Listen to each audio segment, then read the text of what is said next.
Hello students, how are you? In last part of the class, I explained some branches of biology.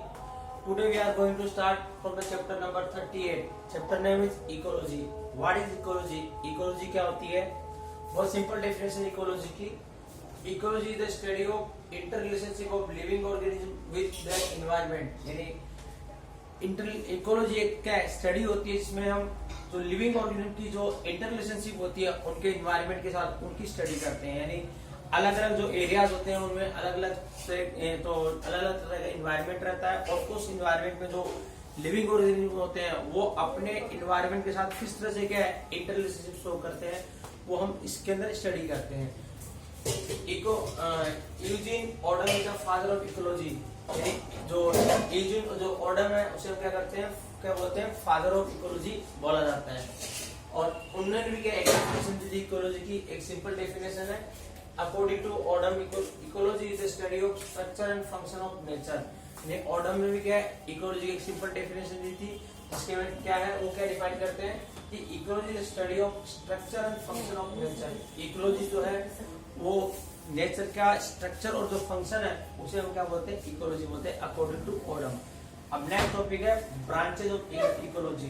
तो ecology से related कुछ branches है। सबसे पहले है ऑटो इकोलॉजी। तो ऑटो इकोलॉजी में क्या होता है it involves the study of interrelationship of individual organism of और इट्स पॉपुलेशन एंड एनवायरनमेंट। यानी ऑटो इकोलॉजी में क्या होता है इसमें इंटर रिलेशनशिप की स्टडी की जाती है एक इंडिविजुअल ऑर्गेनिज्म या फिर उसकी पॉपुलेशन की और किसके साथ में उसके एनवायरनमेंट के साथ में। यानी या तो एक इंडिविजुअल जो ऑर्गेनिज्म होता है उसकी इंटर रिलेशनशिप की स्टडी की जाती है उसके एनवायरनमेंट के साथ में, या फिर एक पॉपुलेशन पर्टिकुलर पॉपुलेशन ले लेते हैं उस पॉपुलेशन में जितने भी लिविंग ऑर्गेनिज्म होते हैं उन लिविंग ऑर्गेनिज्म की जो स्टडी है उनके एनवायरनमेंट के साथ में किस तरह से वो इंटर रिलेशनशिप शो करते हैं उसकी स्टडी क्या है ऑटो इकोलॉजी में की जाती है। नेक्स्ट है syn ecology. It involves the study of organism of different species together forming communities and their environment. यानी सिन इकोलॉजी में क्या होता है study of organism of different species, यानी डिफरेंट स्पीशीज जो होती है उन स्पीशीज की क्या स्टडी की जाती है किसके साथ में टुगेदर फॉर्मिंग कम्युनिटी, जिससे क्या डिफरेंट जो स्पीशीज होती है वो क्या करती है कम्युनिटी बनाती है आपस में मिलकर और फिर उन कम्युनिटीज जिस कम्युनिटी में जो स्पीशीज होती है उन स्पीशीज की उनके एनवायरनमेंट के साथ जो इंटर रिलेशनशिप है उसकी स्टडी क्या है सिन इकोलॉजी में की जाती है। यानी ऑटो इकोलॉजी में क्या है एक सिंगल इंडिविजुअल ऑर्गेनिज्म या फिर उसकी पॉपुलेशन की स्टडी है उसके एनवायरनमेंट के साथ क्या इंटर रिलेशनशिप होता है वो स्टडी की जाती है। जबकि सिन इकोलॉजी के वाइड कंसेप्ट होता है, इसमें एक कम्युनिटी में जितनी तरह की जो स्पीशीज होती है उन स्पीशीज की उनके एनवायरनमेंट के साथ जो इंटर रिलेशनशिप होती है उसकी बारे में क्या इसमें स्टडी की जाती है। फिर इन एडिशन ऑफ इट इसके अलावा ecology can further divided into the following branches. इसके अलावा इकोलॉजी को कुछ और डिफरेंट ब्रांचेस में क्या है डिवाइड कर सकते हैं। जैसे एनिमल इकोलॉजी, इसमें जो एनिमल्स है उनके एनवायरनमेंट के साथ जो इंटर रिलेशनशिप है उसकी स्टडी की जाती है। फिर plant ecology, habitat ecology, eco geography, production ecology, radiation ecology, human ecology, space ecology, palaeo ecology, chemical ecology, pedo ecology, energy ecology और पॉल्यूशन इकोलॉजी। तो ये कुछ क्या अदर और ब्रांचेस हैं जो इकोलॉजी के अंडर में आती है। मैं दोबारा एक्सप्लेन कर देता हूँ। सबसे पहले है एनिमल इकोलॉजी, फिर plant ecology, habitat ecology, eco geography, production ecology, radiation ecology, human ecology, space ecology, palaeo ecology, chemical ecology, pedo ecology, energy ecology और पॉल्यूशन इकोलॉजी। तो ये कुछ क्या है अदर जो 13 ब्रांचेज है जो क्या इकोलॉजी के अंडर में आती है। तो इन सभी ब्रांचेज की क्या वन बाय वन हम स्टडी करते हैं। तो इस तरह से क्या 13 ब्रांचेज और है इकोलॉजी की जिसमें हम वन बाय वन स्टडी करेंगे। फर्स्ट है एनिमल इकोलॉजी। तो बहुत सिंपल है, एनिमल इकोलॉजी में क्या है जो एनिमल की जो स्टडी होती है वो उनके एनवायरनमेंट के साथ जो इंटर रिलेशनशिप है इसमें उसकी स्टडी की जाती है। तो it involves the study of animals relationship with the environment. यानी इसमें एनिमल्स की जो उनके एनवायरनमेंट के साथ जो इंटर रिलेशनशिप है उसकी स्टडी की जाती है।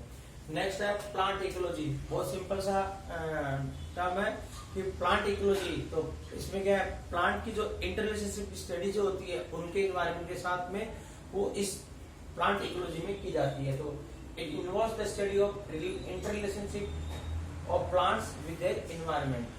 फिर नेक्स्ट है हैबिटेट इकोलॉजी। ये एक वाइड कंसेप्ट होता है। हैबिटेट का मतलब क्या होता है, वो एरिया जहां पर क्या है, जो ऑर्गेनिज्म होते हैं वो क्या सरवाइव करते हैं और अपनी जो लाइफ है उसको क्या करते हैं, सस्टेन करते हैं, और उनका अपने इन्वायरमेंट के साथ भी क्या होता है, इंटररिलेशनशिप होता है। तो हैबिटेट इकोलॉजी में क्या होता है, it involves the study of different types of habitats in which organism live.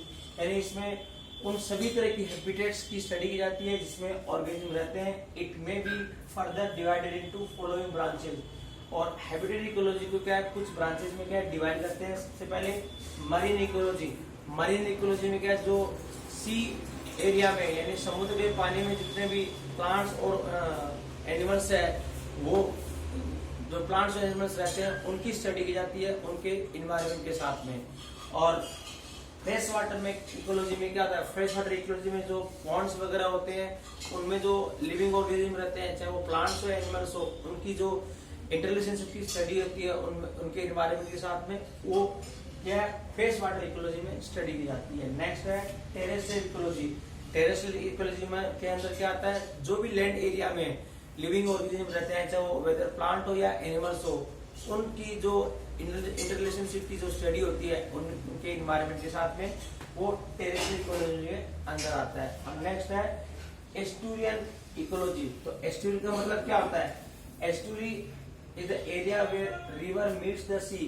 यानी वह एरिया जहां पर रिवर क्या है, सी के अंदर मिलती है, तो वो एक पर्टिकुलर पार्ट है, उसके अंदर जो भी लिविंग ऑर्गेनिज्म रहते हैं उन लिविंग ऑर्गेनिज्म का उनके इन्वायरमेंट के साथ जो इंटररिलेशनशिप है उनकी स्टडी है, वो क्या होता है, एस्टुरियन जो इकोलॉजी उसमें की जाती है। इस तरह से हैबिटेट इकोलॉजी में क्या है, टोटल 4 पार्ट्स और है। मैरीन इकोलॉजी, जो सी वाटर के अंदर जो ऑर्गेनिज्म रहते हैं उनका इंटररिलेशनशिप की जो स्टडी है उनके एनवायरनमेंट के साथ में, वो आती है मरीन इकोलॉजी में। नेक्स्ट फ्रेश वाटर इकोलॉजी में जो पॉन्ड्स के अंदर जो प्लांट्स और एनिमल्स रहते हैं उनकी जो इंटररिलेशनशिप की जो स्टडी है उनके एनवायरनमेंट के साथ में, वो आती है फ्रेश वाटर इकोलॉजी में। फिर टेरेस्ट्रियल इकोलॉजी में जो लैंड एरिया में जो प्लांट्स और एनिमल्स रहते हैं उनकी जो स्टडी होती है उनके एनवायरनमेंट के साथ जो इंटररिलेशनशिप होता है, वो आती है टेरेस्ट्रियल इकोलॉजी में। और एस्टुरियन जो इकोलॉजी है वो उस एरिया में जो लिविंग ऑर्गेनिज्म जहाँ पर क्या है, रिवर जो है सी में मिलती है, उस पार्ट में क्या है, जो भी लिविंग ऑर्गेनिज्म रहते हैं उनका उनके एनवायरनमेंट के साथ जो इंटररिलेशनशिप होता है उनकी जो स्टडी है वो एस्टुरियन इकोलॉजी में की जाती है। नेक्स्ट है इको जियोग्राफी। इको जियोग्राफी में क्या होता है, it involves the study of distribution of organism in different geographical conditions. यानी इसके अंदर क्या है, जितने डिफरेंट काइंड जो जियोग्राफिकल एरियाज होते हैं उनमें डिफरेंट काइंड के जो ऑर्गेनिज्म होते हैं उनकी स्टडी क्या है, जो इको जियोग्राफी में की जाती है। नेक्स्ट है प्रोडक्शन इकोलॉजी। तो प्रोडक्शन इकोलॉजी में क्या होता है, it involves the production of organism and various communities in ecosystem. यानी इसके अंदर जो ऑर्गेनिज्म का जो प्रोडक्शन है वो किस तरह से होता है, किस तरह से क्या है उनमें प्रोडक्शन की प्रोसेस परफॉर्म होती है, और किस तरह से क्या है डिफरेंट कम्युनिटीज जो है वो क्या है उनके इकोसिस्टम में रहती है, वो जो स्टडी है वो प्रोडक्शन इकोलॉजी में की जाती है। नेक्स्ट है रेडिएशन इकोलॉजी। तो it involves the study of effect of radiation on different organism and their environment. तो अलग अलग एनवायरनमेंट के अंदर जो क्लाइमेटिक कंडीशन क्या है अलग अलग होती है, और कहीं पर क्या होता है रेडिएशन का भी इफेक्ट ज्यादा रहता है, कहीं पर रेडिएशन का क्या होता है इफेक्ट कम होता है। तो इस तरह से क्या है रेडिएशन का जो इफेक्ट जो होता है लिविंग ऑर्गेनिज्म पे और उनके एनवायरनमेंट पे, तो उसकी जो स्टडी होती है वो रेडिएशन इकोलॉजी में की जाती है। तो इस तरह से क्या है, आज की क्लास में मैंने आपको इकोलॉजी डिफाइन किया, इकोलॉजी क्या होती है। फिर इकोलॉजी के 2 ब्रांचेस थी, वो ऑटो इकोलॉजी और सिन इकोलॉजी। इसके अलावा कुछ डिफरेंट ब्रांचेस मैंने आपको 13 ब्रांचेस और आपको एक्सप्लेन की थी, जिसके अंदर जो 6 ब्रांचेस है वो मैंने आपको एक्सप्लेन कर दिए। रिमेनिंग जो ब्रांचेज है वो नेक्स्ट जो पार्ट होगा क्लास का उसमें आपको एक्सप्लेन किया जाएगा। और आज की क्लास में जितना आपको बताया गया है वो कंप्लीट आप अपने फेयर नोट में राइट डाउन कर लीजिए और साथ में लर्न भी कर लीजिए। Thank you.